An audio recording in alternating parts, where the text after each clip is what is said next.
Hi, my name's Kathleen Barrett. I'm going to be talking today about Alzheimer's, and here is my audience, including the cameraman. He's going to film himself. Okay. What is Alzheimer's, and how many people here in the audience know of anybody with Alzheimer's or dementia, or have heard of anybody? I'm sure most everybody has.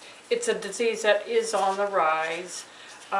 There are two types of Alzheimer's: the early onset type, which occurs before the age of 65, and then the regular 65 and older kind. I know of two people personally in my neighborhood that had Alzheimer's. One was a nice gentleman that used to ride his bike around, and then all of a sudden he would stop and talk to my husband. Then all of a sudden he started acting strange, and he then asked my husband, "Well, who are you?" And so my husband knew that he had something wrong with him. And then he disappeared. We hadn't seen him for months, and my husband asked the mailman if he knew what had happened to him.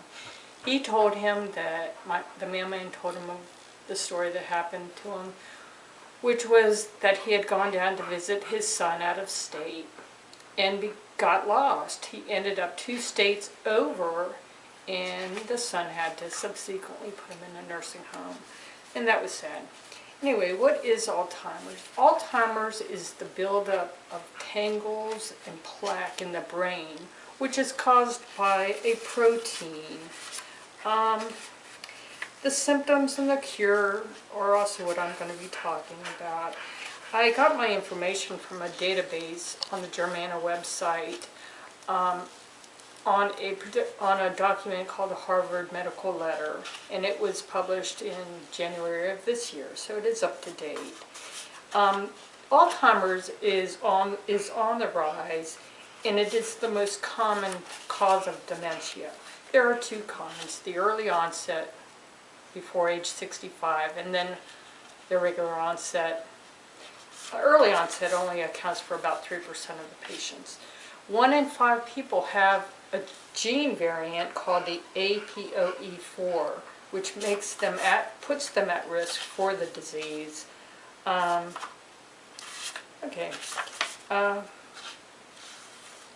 Major symptoms, along with the major forgetfulness, one can display personality changes where they suddenly become uninhibited. Their thinking and rationale are off. Tasks that seem pretty easy to do become difficult. And then as the disease progresses, one may not be able to even take care of themselves. With this horrible disease, is there a cure? And the answer is yes. Scientists have just discovered a new drug called PBT2, and it prevents the production of the protein that builds up in the brain. And also in my book here, the director of the UCLA Longevity Center, Gary Small, he has come up with a prevention program to eradicate this, or to keep it way down. And one of his, what